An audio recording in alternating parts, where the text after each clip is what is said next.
하나님 말씀은 히브리서 10장 15절부터 25절입니다. 히브리서 10장 15절부터 25절 제가 봉독해 드리겠습니다. 또한 성령이 우리에게 증언하시되 주께서 이르시되 그날 후로는 그들과 맺을 언약이 이것이라 하시고 내 법을 그들의 마음에 두고 그들의 생각에 기록하리라 하신 후에 또 그들의 죄와 그들의 불법을 내가 다시 기억하지 아니하리라 하셨으니 이것들을 사하셨은즉 다시 죄를 위하여 제사 드릴 것이 없느니라.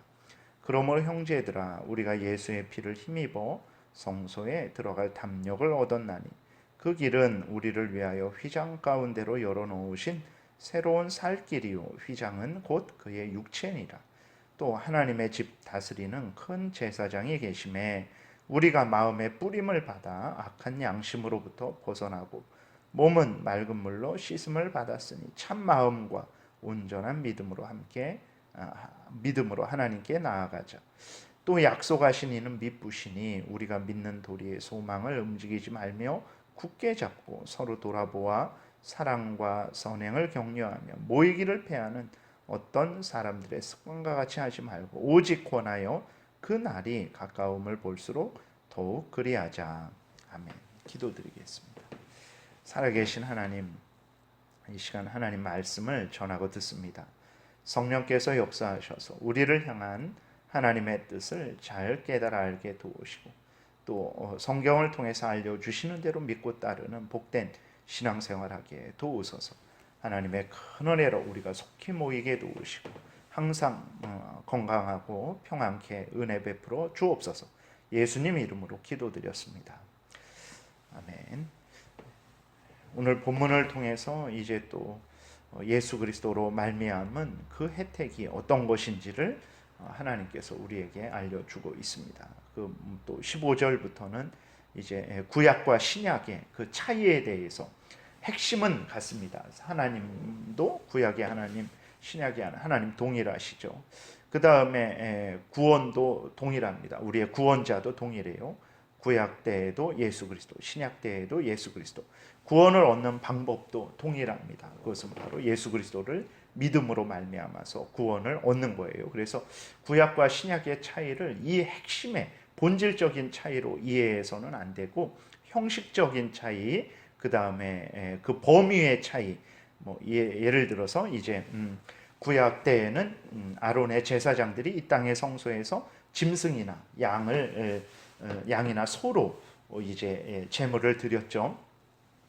그리고 그 혜택은 이스라엘 백성들에 한해서만 그 혜택이 주어졌어요. 그러나 신약 때에는 그렇지 않습니다. 복음이죠. 우리 구주 예수 그리스도를 통해서 이제 그 예수 그리스도를 믿음으로 말미암아 우리가 제사를 드리고 짐승을 잡아서 제사를 드리는 그러한 성소에서, 이 땅의 성소에서 그러는 것이 아니죠.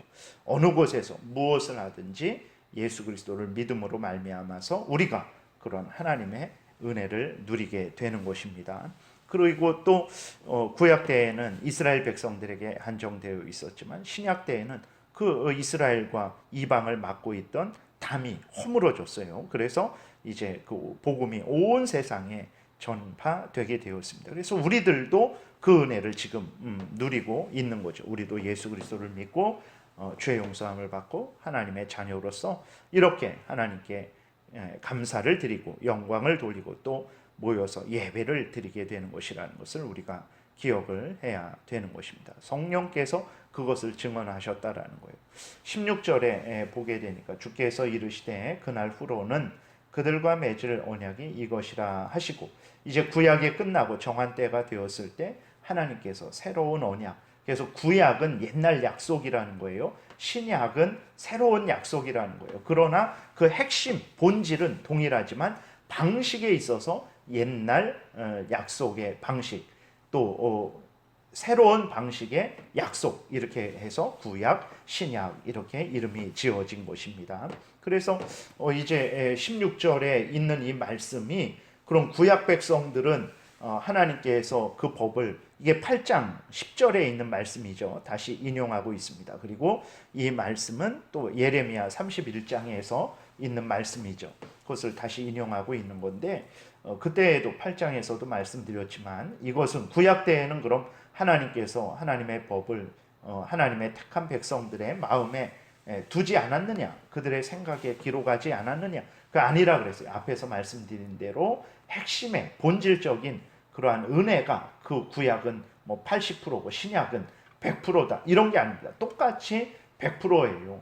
그런데 그 앞에서 말씀드린 대로 방식과 범위에 있어서 좀 차이가 나는 것이죠. 그래서 구약 때에는 정말 번거롭죠. 그 양을 잡아야 되고 또 이렇게 이 부분은 또 불태워야 되고 저 부분은 불태우지 말아야 되고 아주 그 자세하게 어떤 때에는 어떻게 해야 되고 아주 그 너무나 우리가 지금 생각해도 레위기를 보게 되면 도저히 감당할 수 없을 정도의 그 복잡함이 있죠. 그러니까 그러한 차원에서 이제 새로운 그러한 것들이 멈춰지게 되고 예수 그리스도께서 오신 이후로는 이제 이렇게 하나님의 말씀을 전하고 듣고 세례와 성만찬을 행하는 것을 통해서 우리가 예수 그리스도를 소개받고 믿게 되는 것이고 은혜를 받게 되는 거예요. 그것에 대해서 강조하는 차원이지 구약 백성들에게는 그러면 하나님의 법이 구약 백성 뭐 예를 들어서 다윗의 마음속에 아브라함의 마음속에 그것이 새겨지지 않았나? 그렇지 않죠. 그들에게도 당연히 그들의 마음속에 하나님께서 하나님의 법을 새기시고 그들의 불법을 17절에 있는 대로 그들의 불법을 하나님께서 용서하시고 다윗이 얼마나 큰 죄악을 저질렀습니까? 그럼에도 불구하고 그가 중심으로 회개했을 때 예수 그리스도께서는 하나님께서는 그를 용서하신 거예요.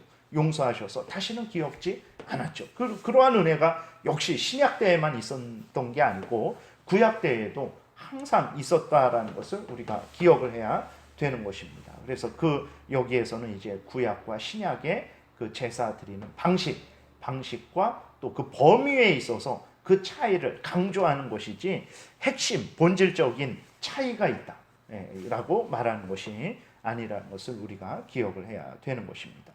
이렇게 예수 그리스도께서 십자가에 못 박혀 죽으심으로 말미암아 우리가 신약 백성들이 이제 아주 큰 혜택을 누리고 있는 거죠.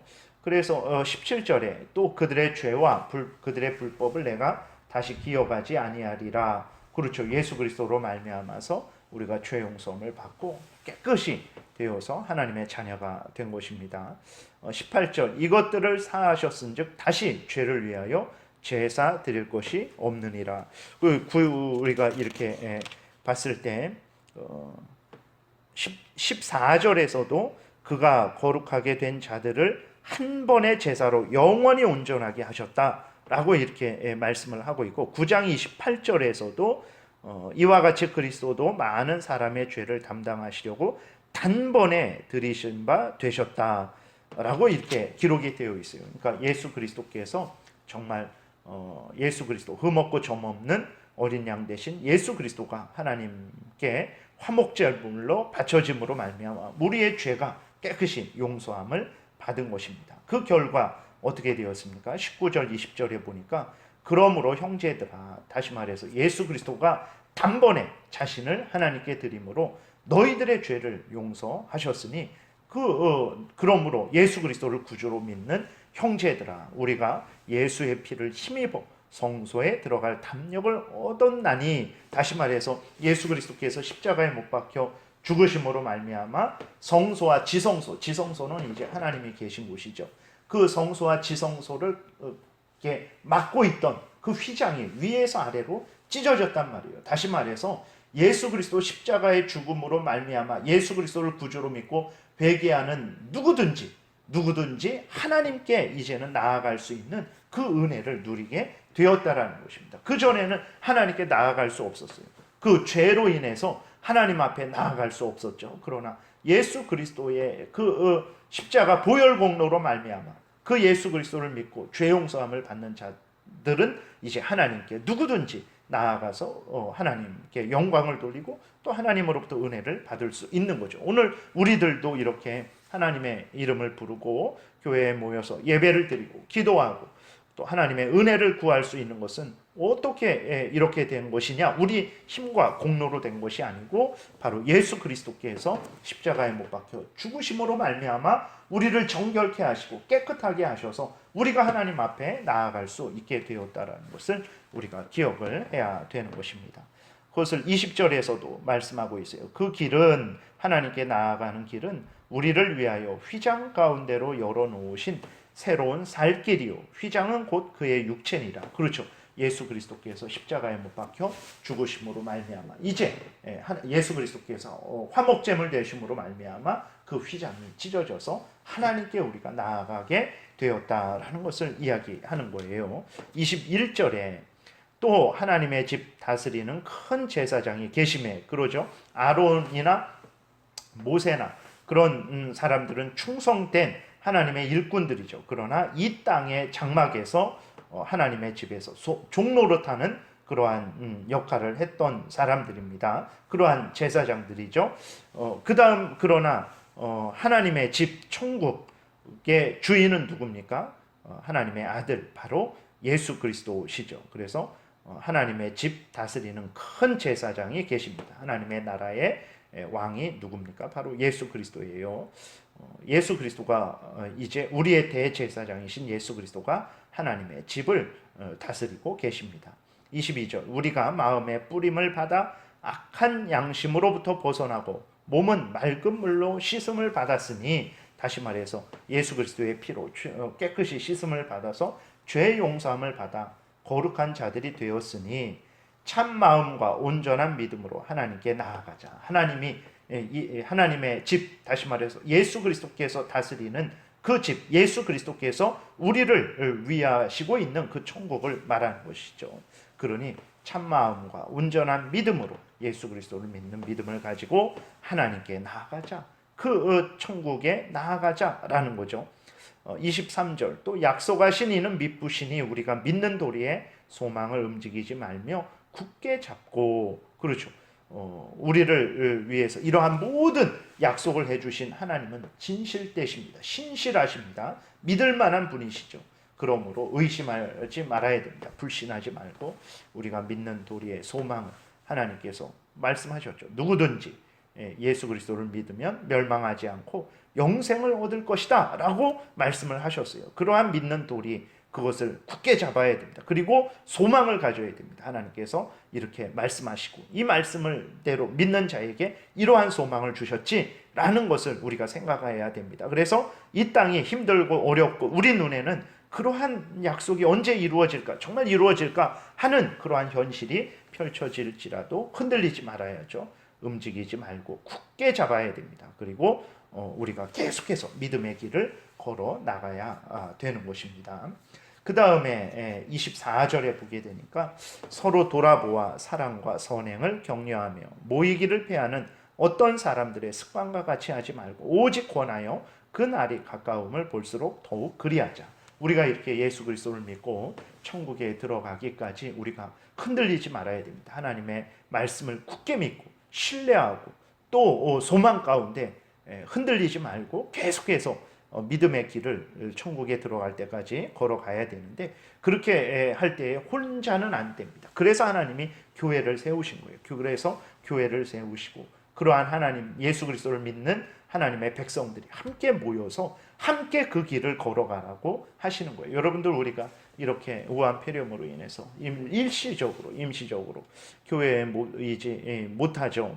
이것이 아무런 것도 아니고 아닌 것 같지만 그렇지 않습니다. 이것이 장기화되게 됐을 때에 정말 우리 믿음이 약해지게 되고, 정말 우리가 교회에 나와서 그렇게 정말 잠깐 서로 성도들의 얼굴을 보고 인사하고 기뻐하고 즐거워하고 안부를 묻고 잠깐 또 이렇게 서로 위하여 기도하고 이러는 것들이 얼마나 큰 힘인지 모릅니다. 우리들이 정말 그것이 절대 없어서는 안 되는데 지금 비상시국이니까 임시적으로 일시적으로 이르는 거예요. 그래서 하나님께서 하나님의 백성들이 하나님 앞에서 정말 믿음을 온전히 하게 하시려고 교회를 세우시고, 그래서 성도들이 함께 모여서 함께 예배를 드리고 함께 정말 서로 믿음의 교제를 나누게 하신 거예요. 그것이 아주 중요합니다.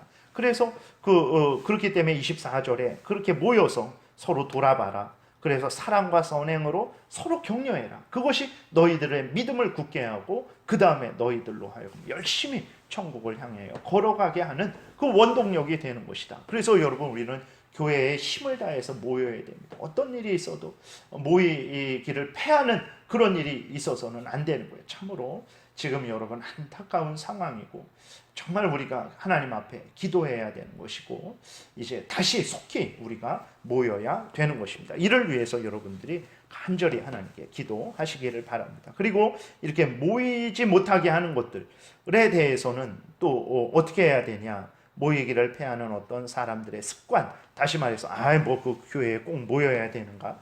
뭐 내가 혼자서 이렇게 할 수 있지. 내가 예를 들어 텔레비를 통해서 인터넷을 통해서 내가 혼자 그렇게 신앙생활 하면 되지. 아닙니다. 절대 그런 거예요.